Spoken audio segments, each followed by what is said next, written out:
Welcome to my world. I'm your host, Kevin Rutherford.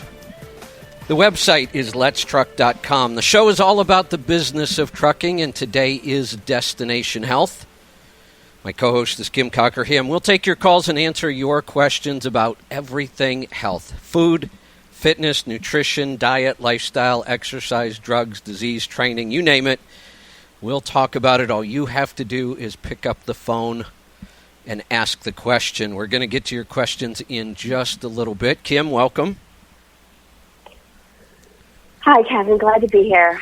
Yeah, so, the end of last show, we had a special guest. Bruce Mallinson joined us to talk about sleep, and Bruce and I are a lot alike in that area. We have that one factor where our mind just won't shut off, and him and I have talked about it many times. So all the testing, all the research I've done, just like nutrition and food when it comes to health, there are no quick fixes for sleep. Our lifestyle is horrible when it comes to sleep, and it's getting worse.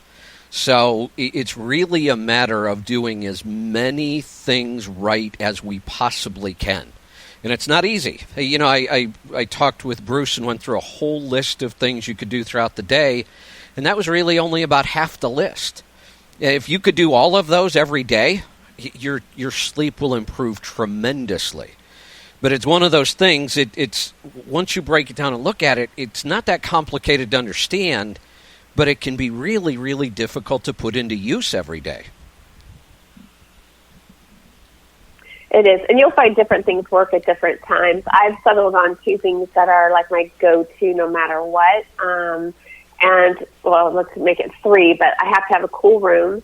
I use an eye mask, actually, and it works really well. And the key with that is first thing in the morning, I think you mentioned that.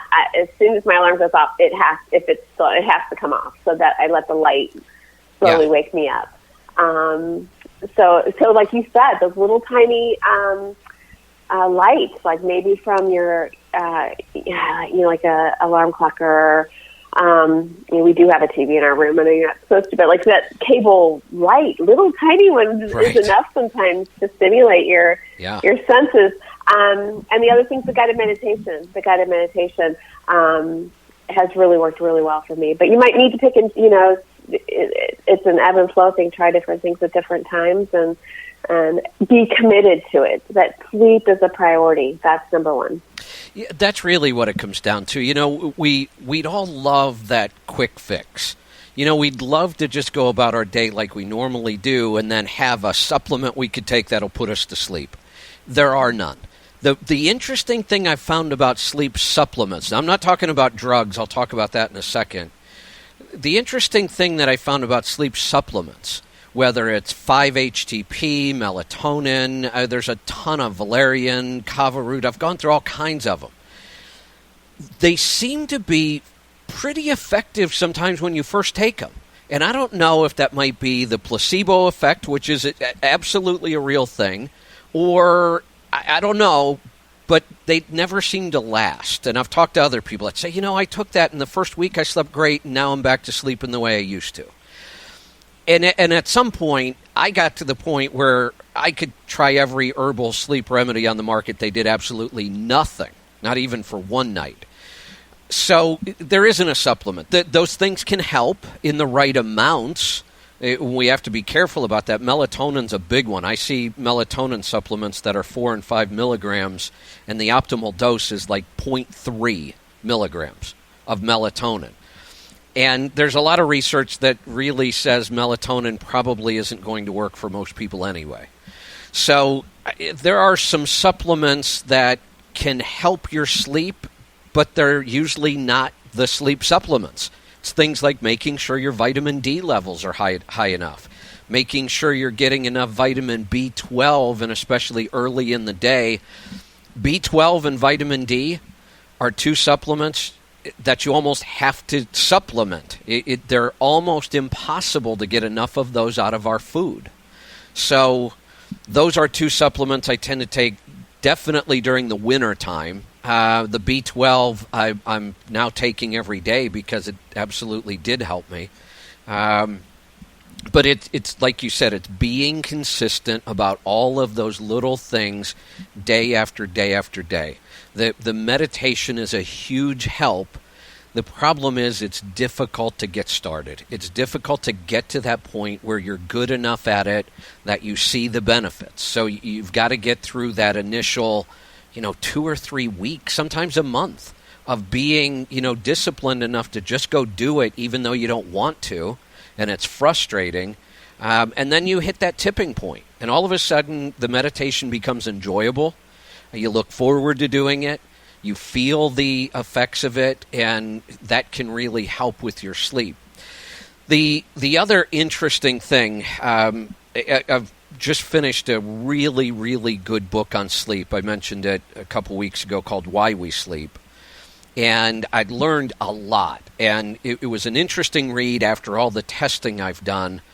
And one of the things that I kind of sort of knew, but didn't really pay a lot of attention to, is how important deep sleep is to our immune system. So not just the length of sleep, but spending enough time in what's referred to as deep sleep. And there are devices on the market that'll measure all of this now: light sleep, deep sleep, and REM sleep. And we get different benefits from all three. Our immune system benefits the most from deep sleep, having 3 or 4 or 5 cycles overnight of deep sleep. And that's one of the things that really improved for me.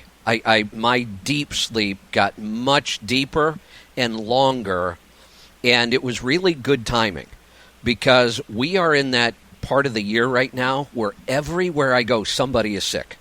Everybody everywhere seems to be sick. And this year, whatever's going around seems to be pretty rough, because people are fighting it off for 7, 10 days, 2 weeks.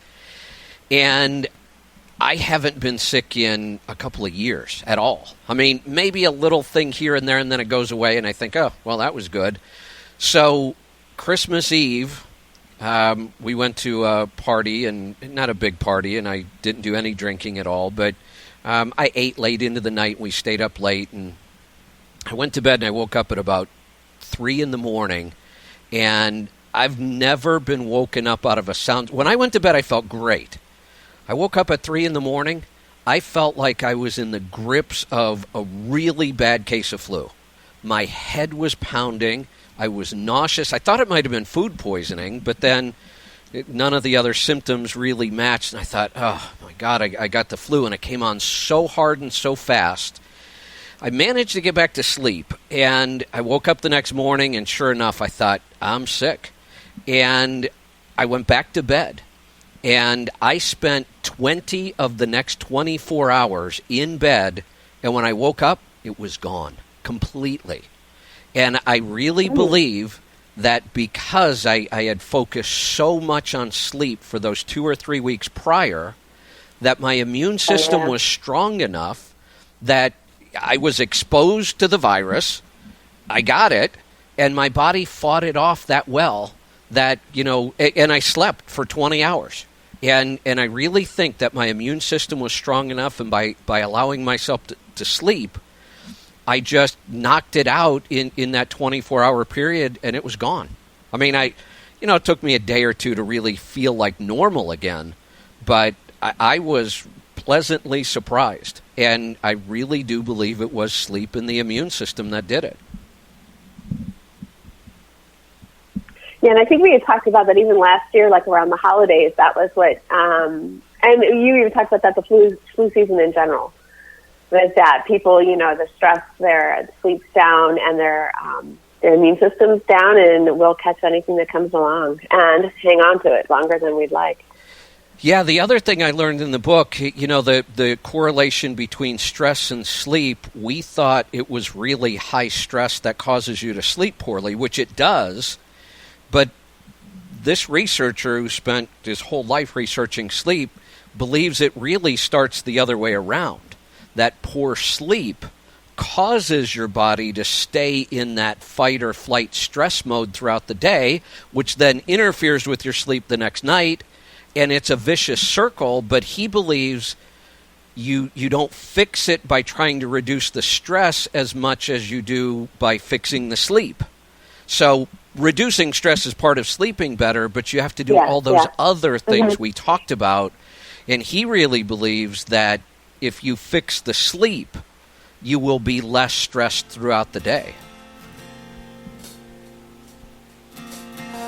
Yeah, I believe that too. Yeah, absolutely. There's the music. We're going to get to a break. We're going to come back, and we'll get to your calls and questions right after this. Stick around. We'll be right back. I'm Kevin Rutherford.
Welcome back. I'm Kevin Rutherford. This is Destination Health. Kim is here with me. We're talking about sleep.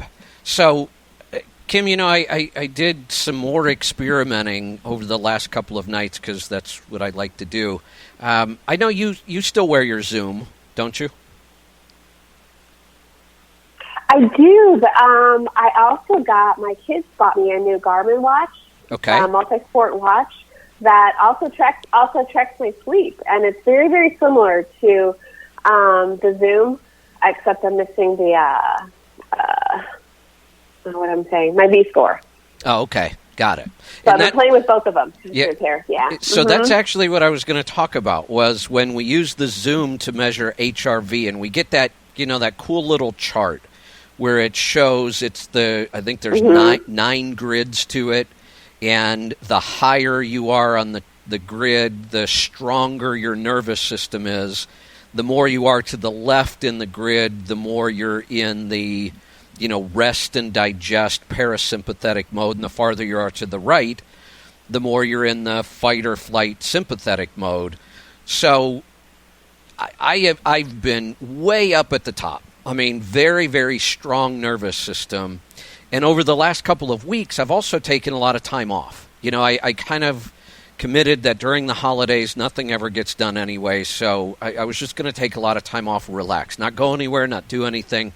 So Lisa and I took more time off in the last couple of weeks than we have in a long time.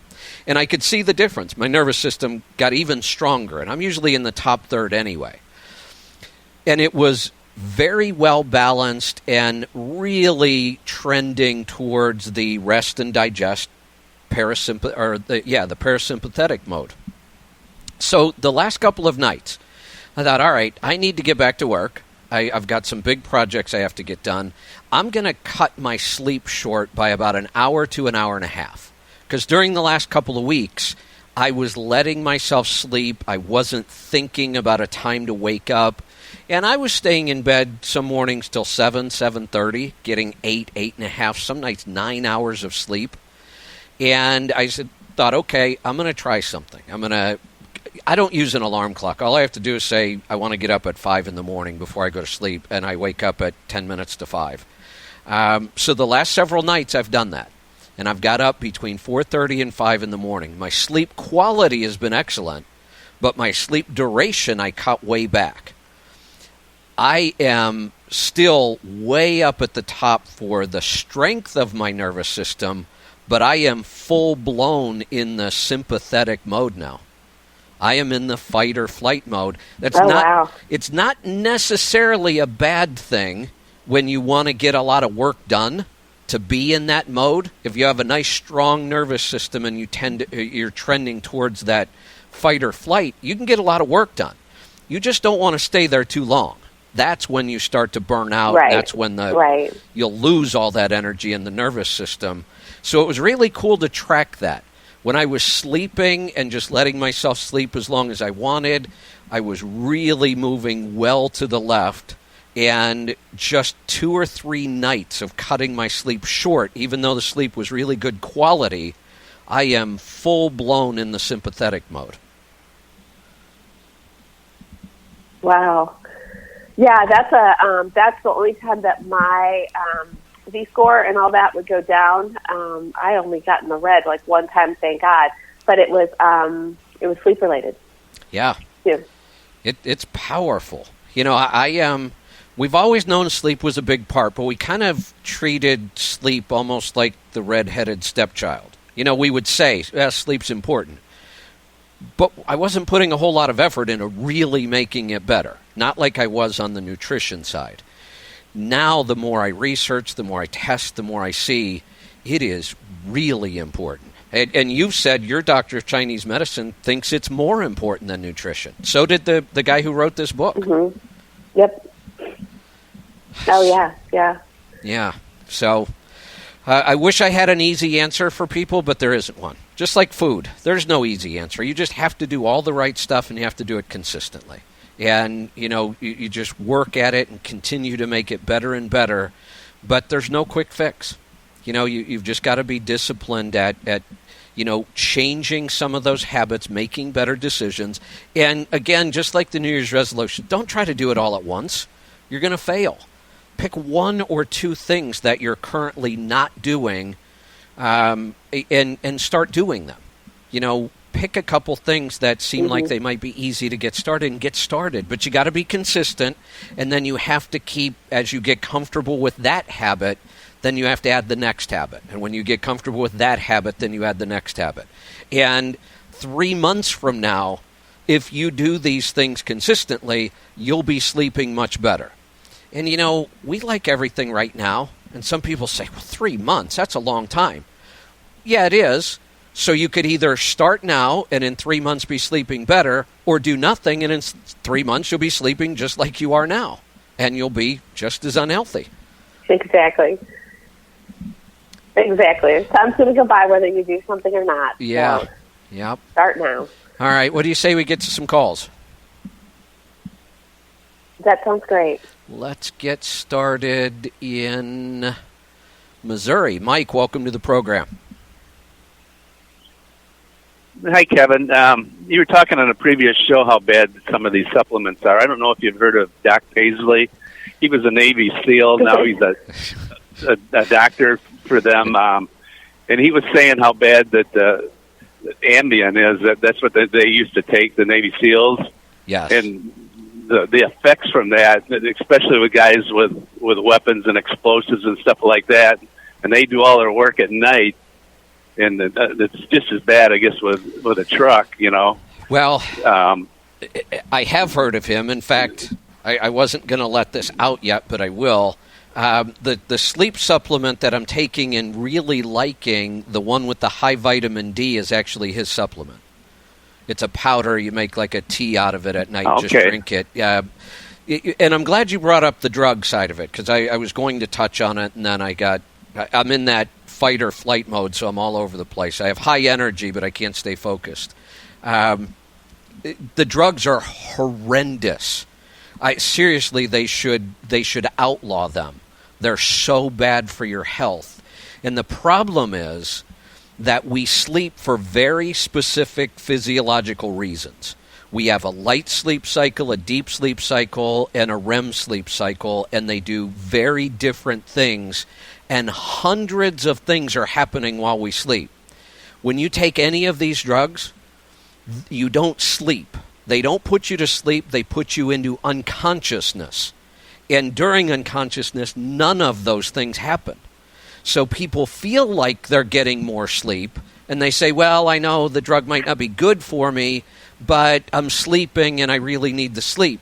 The problem is you're not getting sleep. You're getting unconsciousness, and the body is literally destroying itself while that's happening.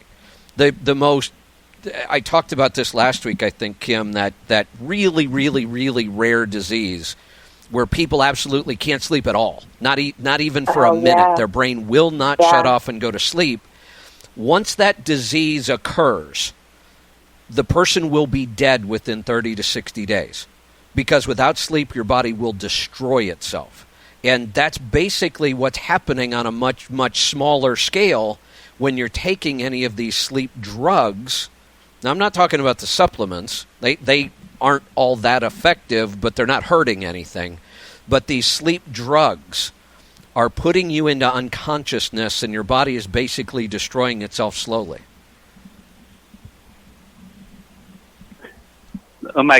I guess my question is, I'm not sure how I sleep because it's just me, so I don't know how I sleep. I know I turn over during the night quite a bit, but I know I dream every night also.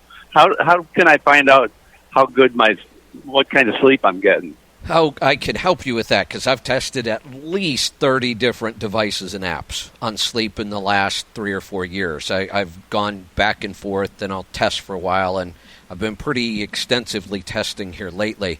The one good thing is, if you dream a lot and you remember them, even if it's just for a minute or two after you wake up, because dreams tend to fade the longer we're awake, that's a good sign that you're getting to REM sleep. Because REM sleep is when we dream. And if you are one of those people that dream virtually every night or very often, then we know that you're getting to REM sleep, and that's good. But if you want to be able to track every stage of sleep really accurately, hands down, the best device on the market is called the Sleep Score Max. And I think it's less than $150. It's not a really expensive device. It sits like somewhere near your bed, like on a headboard or a nightstand. It should be within arm's reach of you. But nothing attaches to you. You don't have to lay on it. It just sits on next to your bed or close to you somewhere. And then it's got an app. And I'll tell you more about that right after this. Stick around. This is Destination Health. Kim is with me. I'm Kevin Rutherford. We'll be right back.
Welcome back. I'm Kevin Rutherford. This is Destination Health. Kim is here with me. We're talking about sleep.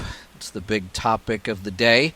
And I'm talking with Mike in Missouri. So, Mike, I have an interesting history with this device. About 3 years ago, when I first started testing like some of the wearables and the apps, and they were okay, but they weren't very accurate. And I found this device on the market, and it was actually called the ResMed R Plus or S Plus, I think, and I bought it.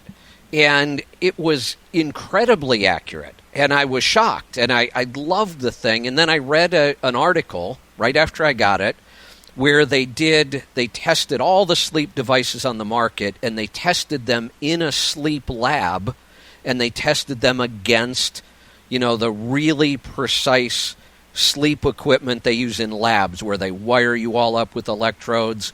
They said the wearables, They were okay, but the information just wasn't that great, wasn't very accurate. They couldn't tell if you were in REM sleep or not. But this device that I had, they said, came really, really close to the professional equipment. It was like $130 or $140. So I was really excited about it. The problem was they took it off the market, and they stopped supporting the app, because I had one, and my app was still working, so I didn't care, until I did a phone upgrade one time, and it broke my app, and they didn't support it. So I had the device sitting in the closet and couldn't use it anymore. That has now been brought back on the market, and it's the one I just talked about. It's called the Sleep Score Max. And it is incredibly accurate. Sleep Score Max? Sleep Score Max, yeah.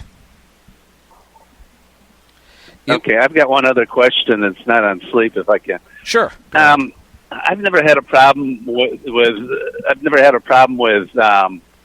reflux or anything like that ever. And I've been doing bulletproof coffee for quite a while, and I get it from that. I'm not going to give it up. I'll live with it if I have to, but I don't know if there's anything I can do about it or not, because I seem to get that quite a bit now. Since it's fairly recent, you don't have any real history of it, I'd start with something easy, like before you eat, take like a tablespoon or so of good raw apple cider vinegar and see if that improves the symptoms. And it might even make it go away completely. And if it does, then I would just keep using apple cider vinegar. If it improves it, but it doesn't completely eliminate it, then I would recommend taking a hydrochloric acid supplement. Okay, before I have the bulletproof coffee, take that? Yep. Yeah, exactly. Okay. And if that, all right, if it doesn't work, then there's some other places we could go look. But my guess is something's going on that is decreasing your stomach acid. And it can just happen with age. If we have a really, really clean diet and we're doing a lot of things right, it shouldn't happen with age, but it can.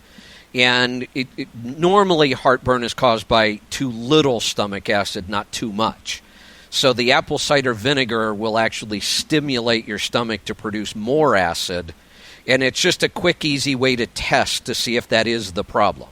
And if it is, sometimes the apple cider vinegar will fix it, and if so, I just keep doing it. If it improves a little bit but doesn't go away, then you can take a hydrochloric acid supplement when you eat or right before you drink the bulletproof coffee, and that'll take care of it. Okay, great. Thank you very much. I appreciate it. You're welcome. Thanks for the call.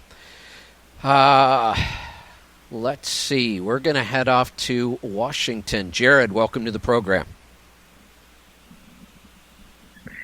Hi, Kevin. What can I help you with today? I've got two questions. Okay. I've got on that can pressure canning that you're doing. Yeah. What were my questions? I've been on hold for so long, I forgot. Fat. Yes. Are you? I looked on YouTube a while back, and they were saying that the fat on the meat, if you're pressure canning, can ruin the meat. And I've always heard you talk good about meat fats. What are you doing on that? Are you adding the fat in when you're pressure canning them? Well, I'm not adding any fat, but I don't work very hard to take any away either. So I tend to buy fattier cuts of meat. Stew meat, I like nice fatty stew meat. Even ground beef, I like it to be, 70-30, not 85-15. And I don't really work to take any out. I read the same thing. I don't really know what they're referring to. High temperature, which pressure canning isn't great for fat. It can kind of oxidize fat. But, if we think about it, we cook, when I make any kind of fried foods, I love wings. Is Bruce still on the line with us? Oh, no, looks like Bruce dropped off. I was going to bring Bruce on because I was talking about chicken wings. And Bruce and I, every time he comes to the house, we always have wing night. But I cook my wings in beef fat, beef tallow, in a deep fryer at 300 degrees, which is way lower than restaurants use, because the lower you keep the temperature, the less damage you're going to do to that fat. I realize at 300 I'm still doing some damage, but you know, some things in life I'm just not giving up, and chicken wings cooked in beef fat are one of them. But when you pressure can, even at the highest pressure setting of 15 pounds, the temperature gets to about 230. So I'm doing less damage to the fat pressure canning than I am deep frying. So I don't worry about it. I mean, it doesn't have any effect on the taste that I can tell. Food comes out of those cans and jars tasting excellent. So I read and saw those same things. I just don't see it. I don't see it being a problem. Now, what will happen, and this is just a visual thing because you're canning in glass jars, the fat will rise to the top, and especially because I don't try to get any of it out of there, and you'll get that kind of layer of fat on the top. And people look at it and go, oh, that doesn't look so good. Well, it does to me because I like fat. So it might be a visual thing for some people. Yeah, I like it too. I've lost. Yeah, I'm a truck driver, and I'm just trying to make it to where it's easier out here to where I don't have to cook all the time, and there's just not always time. And the second question I wanted to ask was, I seen that on YouTube to where if because I did buy a pressure cooker at Walmart, and but on YouTube it's saying that you should use a pressure pressure cooker now, this to do the meat. This is important, really important. You don't want to use a pressure cooker. Okay. You don't want to use a pressure cooker for pressure canning. They don't develop enough pressure. Now, it'll work. It'll seal the jars, but you run into the danger of creating botulism in that meat, and botulism can kill you.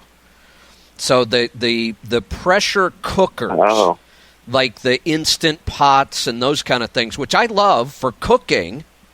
I have two of them, and I cook in them all the time, but I absolutely will not pressure can in one of those. They don't develop enough pressure. So you have to buy a specific device called a pressure canner. And they're not electric. You actually have to put them on a cooktop. I do mine on a propane burner because it's so big. I just find it easier to do it on a open propane burner. And mine's 25 quarts, so it's big. But they're the brand that I absolutely recommend and love. I don't get paid any money for this, but this is an amazing company. It's called All American. Get an All American aluminum canner because they don't use a rubber seal. Theirs is machined so well that the aluminum to aluminum itself creates a seal. That's how well machined this thing is. And they are just excellent. Now, you can pressure cook in it as well, but it will go up all the way up to 15 pounds of pressure, which creates enough heat that it kills all the botulism spores so that your meat will be completely safe when it's canned. Thank you very much. And then that's called an All-American aluminum canner? Yep. I have they have several different models. I have the 25-quart model. It's a big one. And like I said, I can do 20 pounds of beef pressure cooking, or I think I can do 8 quarts or 9 quart jars, and a whole bunch of pint jars.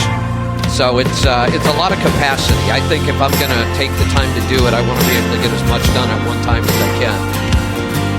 We'll be right back with more stuff. Stick around. I'm Kevin Rutherford.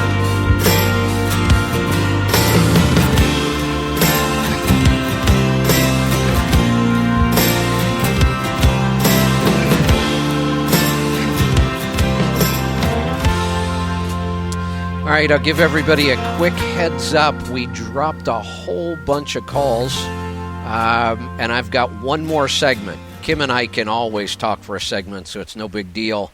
Plus, I have some pre-recorded stuff I can throw in. But I want to give everybody a chance. If you've got a question, I can probably fit in 2 or 3 in this last segment.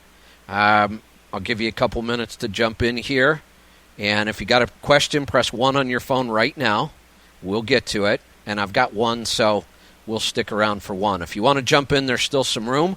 We'll go ahead and do another segment. Here we go.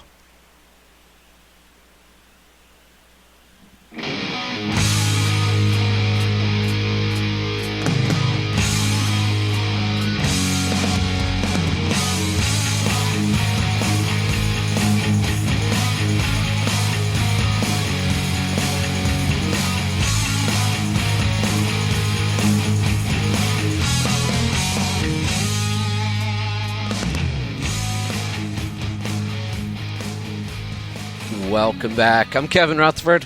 This is Destination Health. We're down to the final segment. Kim and I have been talking about sleep and stress and nutrition and all the things we normally talk about. Kim, you know what? How long have we been doing this now?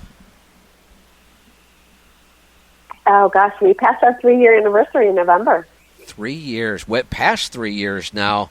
The time has just flown by. And I look back at how much time we've spent on nutrition. You know, we just talked about diet and how everything we've been taught about diet was just wrong.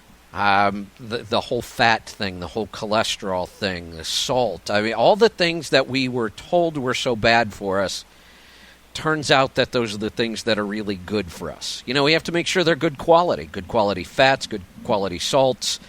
But we absolutely need those things to be healthy as humans, and we were told to stay away from them. Well, all of this information has been out for a long time, and yet you hardly see any change in the mainstream. We know that, you know, drugs just aren't good for us. The side effects are horrendous and getting worse constantly, and yet I'm shocked at how many commercials there are for drugs that I've never heard of. Drug after drug after drug hitting the market. And a drug will be out on the market for, well, I'll see the commercials for a couple weeks, and the next day I know I see a lawsuit. It's killing people. And it just seems like that's the norm now. But we've spent a lot of time on nutrition, and I think, you know, our regular listeners have got the lessons. You know, good quality fats. We do need animal products in our diet. We have to cut way back on the carbs and the processed sugars and eat better quality and, you know, more vegetables and more organic vegetables. In the last show, I talked about, you know, convenience. Because I get it, we're busy. It's how we got into this, though. We wanted everything convenient. We wanted everybody else to do the cooking and the food preparation for us. And we can't let that happen. I mean, not if we want to be healthy. And I just can't think of anything more important than health, because without it, you can't enjoy any of the other things that are important. And now we're taking that same focus and putting it on sleep. And the more we focus on it, the more we're starting to learn that, you know, this really is really important. And now I think back, I remember you telling me, probably a year or two ago, when you first started going to the doctor of Chinese medicine, that she believed that sleep was more important than nutrition. And I heard it, but I let it slide by. And sometimes it takes us a while. And I've read enough now, and I've done enough research that I get it. We have to focus on sleep just as much as we did on nutrition, maybe even more.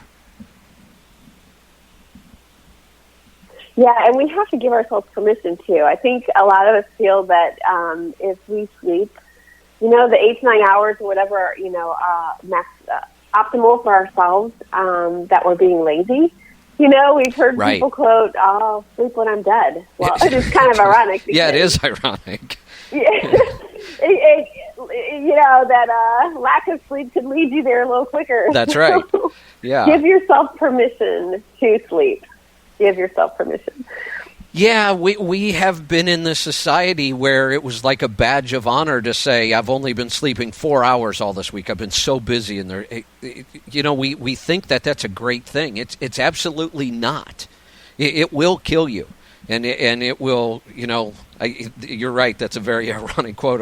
I'll sleep when I'm dead. I've said that one. I've said that. And I'm glad I finally learned after 54 years of walking around on the planet that was a really stupid attitude to have. That I do give myself the time now.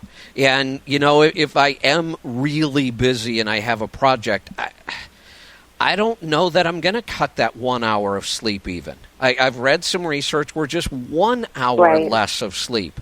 So I'm going to start looking for other ways to make up that time instead. We always look at sleep as the one thing we could do without if we have to. If we're just so busy, there's so much going on, well, we don't want to give up anything else, but we'll give up the sleep.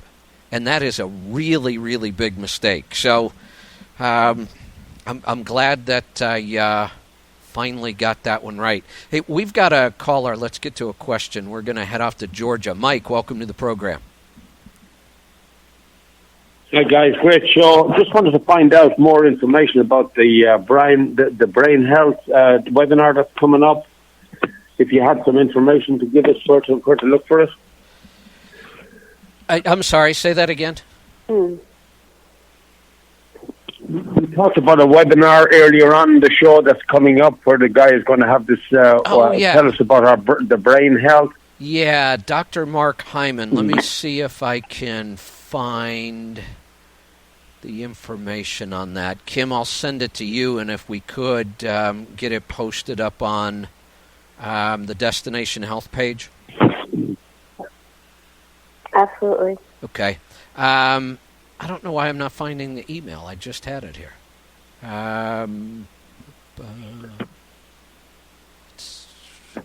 I will find that. Have you found it, Kim?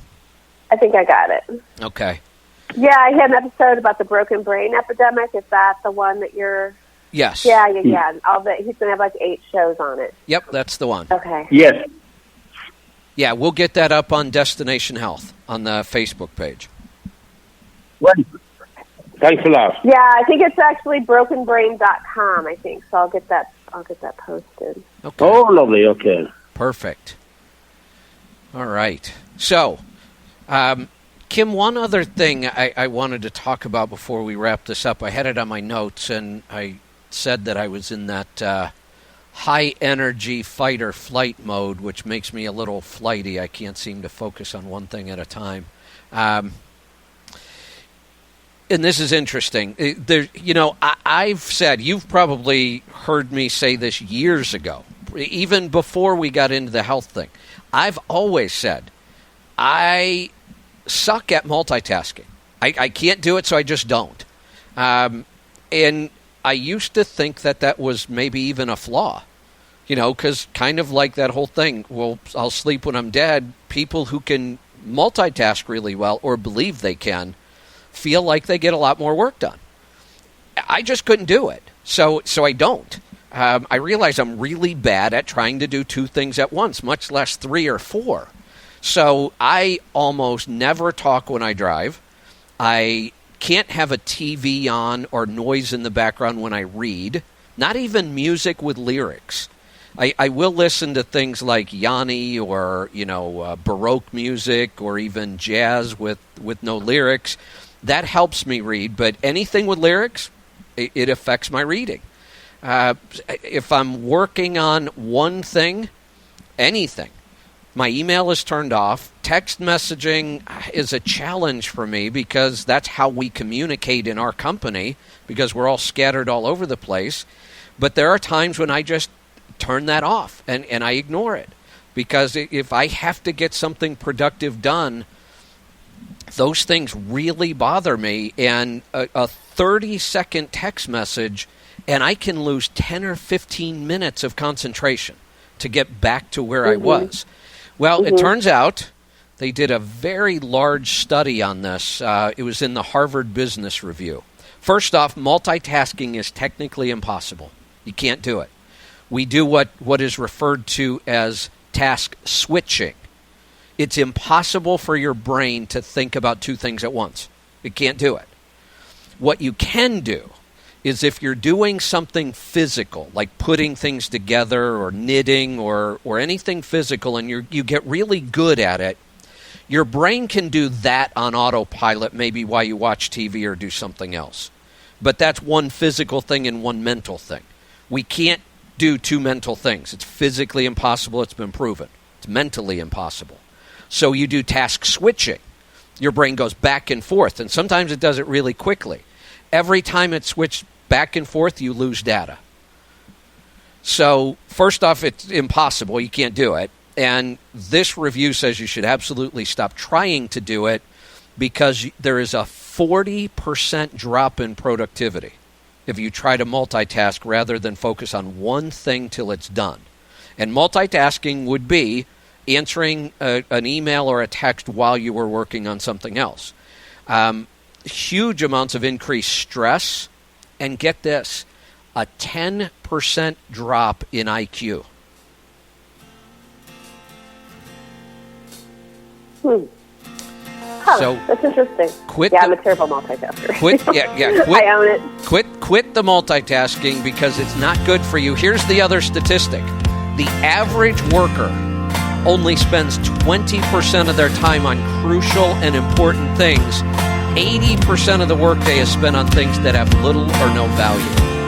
We're going to talk about that more next time and help you figure out how to stay focused on the things you could be doing throughout the day that do have value.